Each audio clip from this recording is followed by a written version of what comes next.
the conversation is very interesting. My name is Habib Omar. I'm a community organizer, public noisemaker to be precise.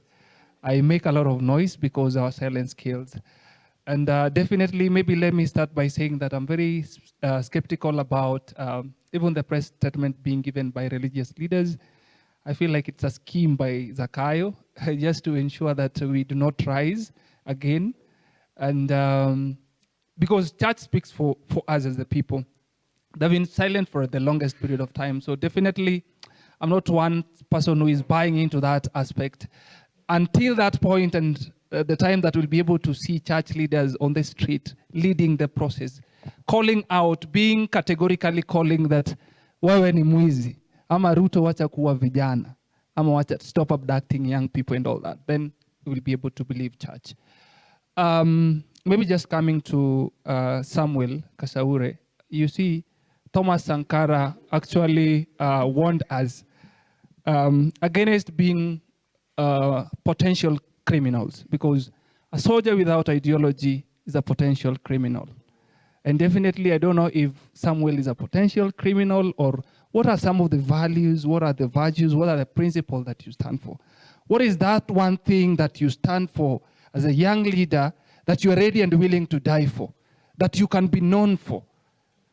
And then secondly, you have talked about us joining political parties, which I agree it is good for us to be able to join various political parties, because that is a tool that we can be able to mobilize and capture power with. But may I ask, do we have political parties in this country? Do we really?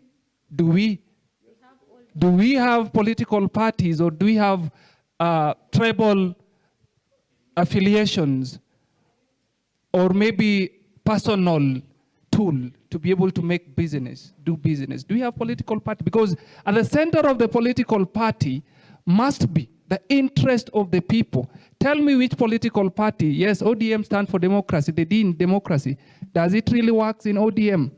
How many people have been shortchanged during party nomination processes? Who in ODM or UDA today can be able to challenge Raila Amolo Odinga? Kasmuel, you are saying that you're going to bring change within ODM. Can you be able to challenge Raila and tell him, no, we do not want Adani, because he was in support of it? Can you? Because we need to be realistic.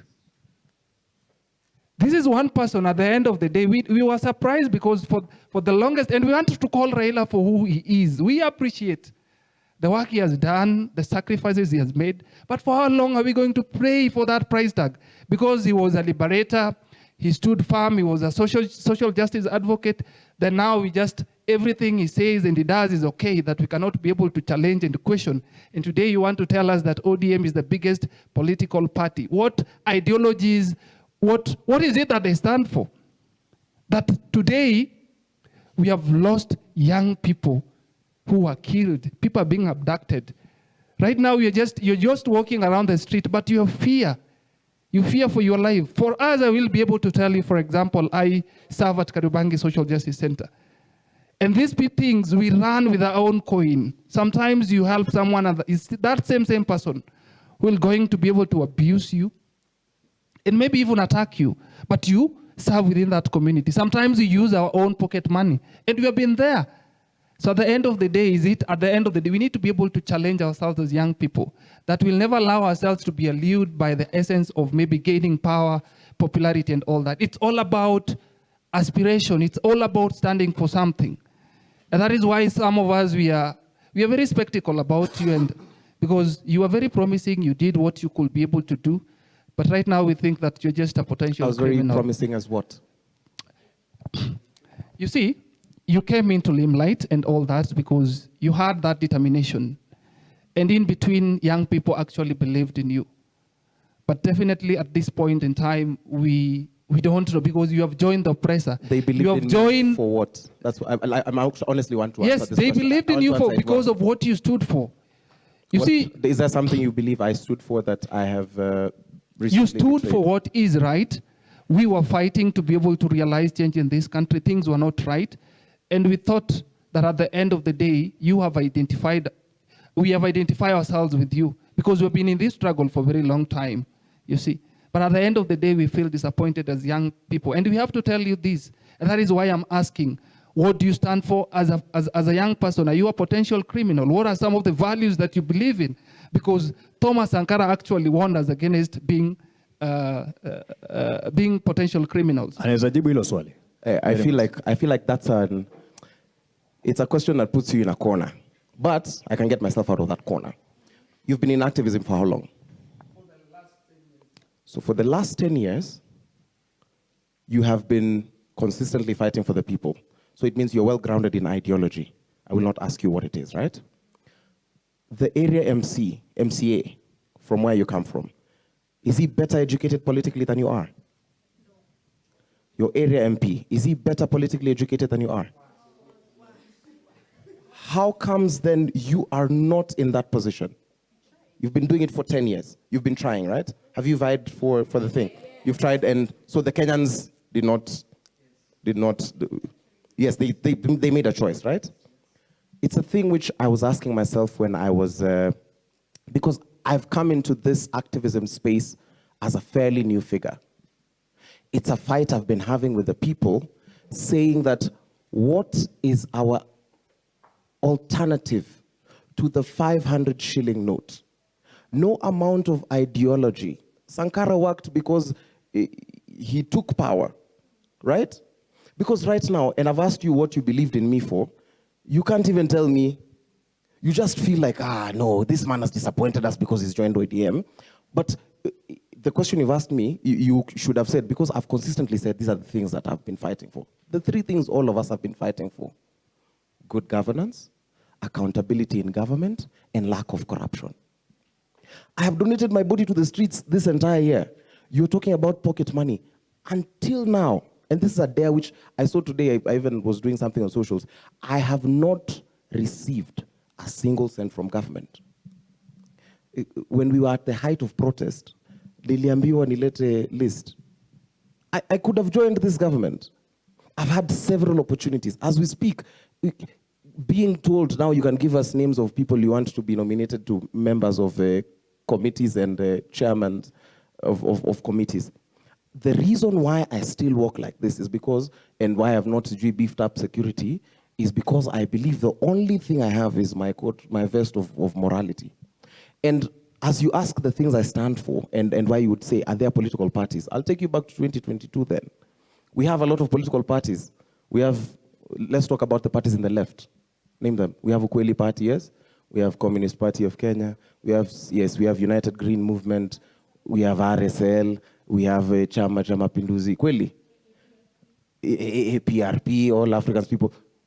Oh, you see, a lot of these parties, and I know people who want to spark debate, they signed an MOU with Kenya Kwanza, or they signed an MOU with Azimio. Am I lying? So, you guys refuse to form a political party now. Or if we form it, I refuse to join a party where I am the party leader, my classmate is the party chairman, my group of boys are the party officials. If I join ODM, and I've said, I need you guys, ukisikia nasema join the youth league, from my analysis, just the way you've decided to work with, like, for example, Kariobangi Social Justice Center, and there's a particular goal which you're pursuing, I've done an analysis and seen, this is where my influence can work for the Kenyan people the most. A lot of the times, people don't attack me on ideology, they attack me on what they perceive I'm doing. So you tell me, I saw you in a photo with Osoro, I'm a famous guy now. Everyone wants a photo with me.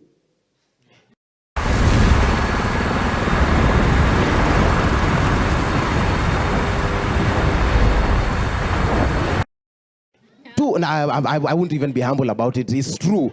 Since I was sidanganyi, but ni sawa. I've paid far. Internet I've paid far worse prices, but I am not specifically saying that this is your best thing to do.